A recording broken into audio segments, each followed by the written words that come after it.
This is Stick. He's on holiday somewhere far from home, and he is having a very small, very human catastrophe. He cannot read the menu. He points at a word he hopes means chicken. The waiter nods. 20 minutes later, Stick is served an entire boiled fish, head still very much attached. Later, he tries to ask for directions. Through frantic gestures, he somehow orders a second fish. Language, it turns out, is the wall he keeps walking into. There are about 7,000 languages on Earth. Stick speaks one of them, roughly, which means most of humanity is to him a beautiful locked door. So what if that wall just vanished? What if every human on Earth woke up speaking and understanding the exact same language? Let's find out. It happens overnight. No lessons, no apps, no accent. Every person alive now shares one language and understands it perfectly. Stick walks outside to test it. He says good morning to a stranger. The stranger understands, says it back. Two people who could never have spoken before, having the most ordinary conversation on Earth. And it is genuinely wonderful. No more phrase books, no more pointing, no more accidental second fish. For the first time, Stick can talk to literally anyone. The whole texture of being human just changed. All 8 billion people around him went from maybe to reachable. Let's play out the dream, because it's a good one. Start with travel. Stick goes back to that same country. This time, the menu reads like home. He orders exactly what he wants. It arrives. No fish. But it goes way deeper than ordering lunch. He talks to the vendor. Here's her life story. A person who used to be a friendly blur is suddenly a friend. Now scale that up. People fall in love across borders with no translator in the room. Families blend continents at the dinner table, and nobody misses a single joke. The planet just got smaller, in the best possible way. Everyone is suddenly a local. Stick has never felt so at home this far from home.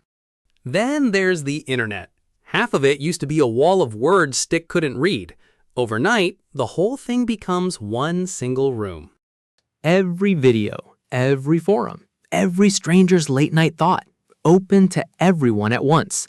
The entire human conversation, finally happening in one place. And knowledge stops getting stuck. A discovery made anywhere is instantly understood everywhere. No waiting years for it to be translated. Science suddenly runs on a shared brain.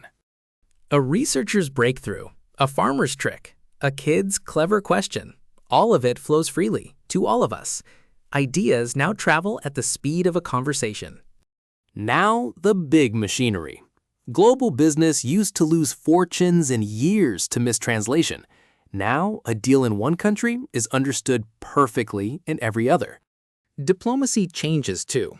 Picture a negotiating table with no translators, no headsets, no something lost in translation.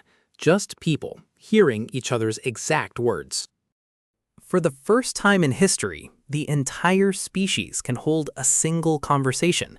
8 billion people, no interpreter, no barrier. It is, honestly, a staggering thing. So that's the dream, played completely straight. Understanding everywhere. And it really would be beautiful, which is when Stick notices something has gone quiet. Here's what went quiet. If everyone converges on one shared language, they stop passing on the others. And there were about 7,000 others. About 7,000 languages are spoken today. Even now, roughly one of them dies about every 2 weeks, and around 40% are already endangered. That's happening in our world already. Now hand everyone one perfect shared language, and you don't slow that down. You pour gasoline on it. Within a generation or two, the world's other tongues go silent. Not banned, not burned, just not needed anymore. And nobody quite decides to let them go. And here's the part that's easy to miss. A language isn't just a pipe for moving information. It's a whole way of seeing. Lose one, you lose a lens on reality. Language nudges how we think. It doesn't imprison it. Russian, for one, has two separate basic words for light and dark blue. In tests, its speakers spot the difference between those shades a little faster. Or direction. Some Aboriginal Australian languages, like Gugu Yamathir, don't say left and right. They say north, south, east, west. Always. Their speakers keep an astonishing built-in compass.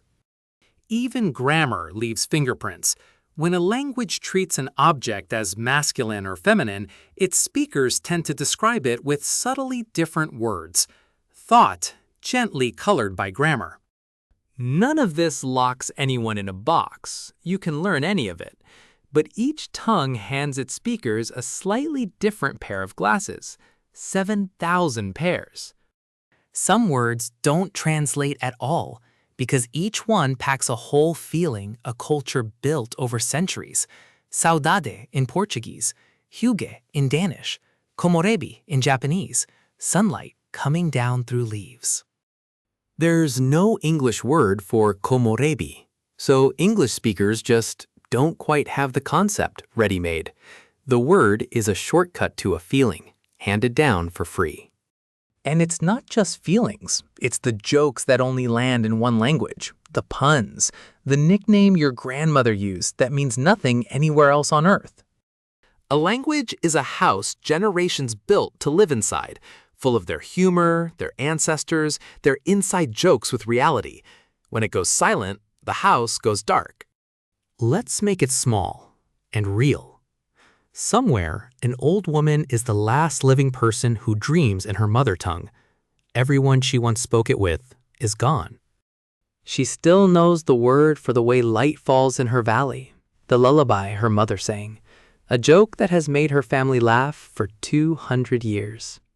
When she goes, all of it goes with her. Not written down, not recorded, just gone. A whole way of seeing the world, closing like an eye. Sit with that for a second. So does the scarf. That's the real cost. Quiet and permanent. Okay, one genuine grief. Now, there's a second twist coming. Here's the assumption baked into the whole fantasy.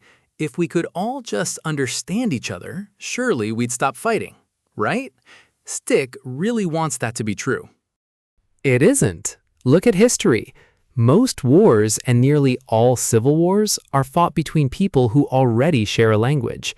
Understanding each other perfectly is not the same as agreeing. Neighbors who've shared the same words for 1,000 years still go to war. The barrier was never only language.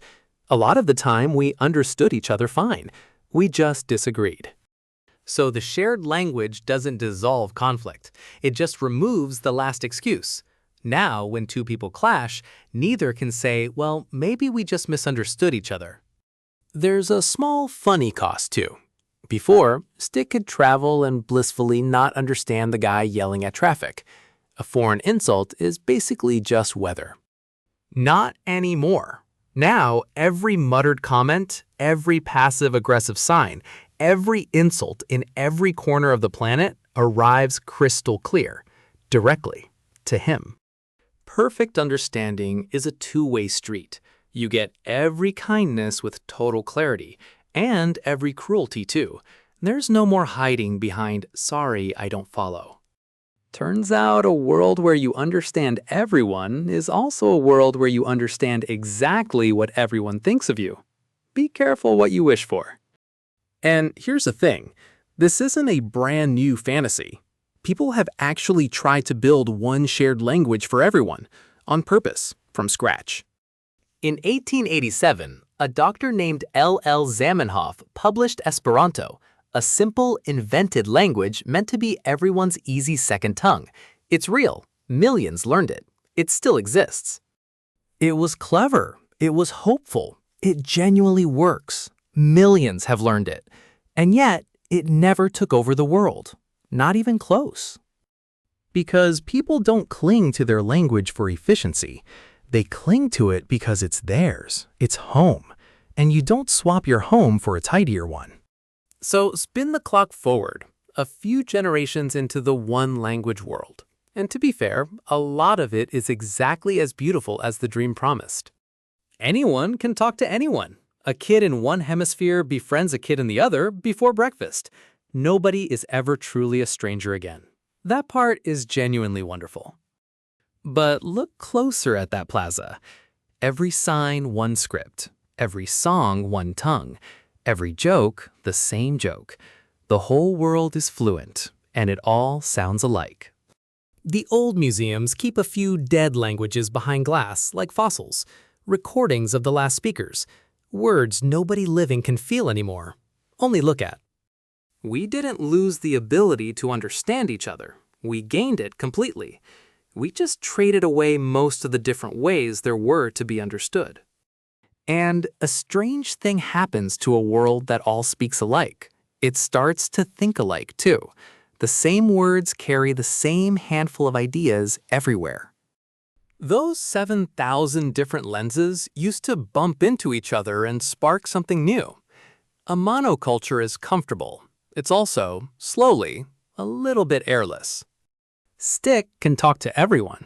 He's just noticed that everyone increasingly says the same kinds of things.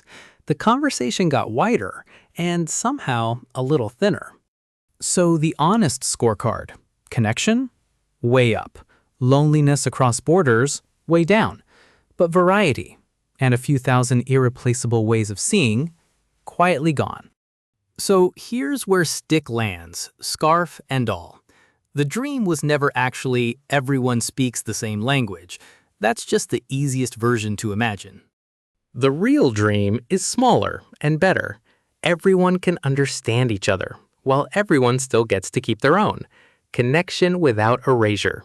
Bridges, not bulldozers. And weirdly, we're already halfway there. Instant translation, learning any language, more people bilingual than ever.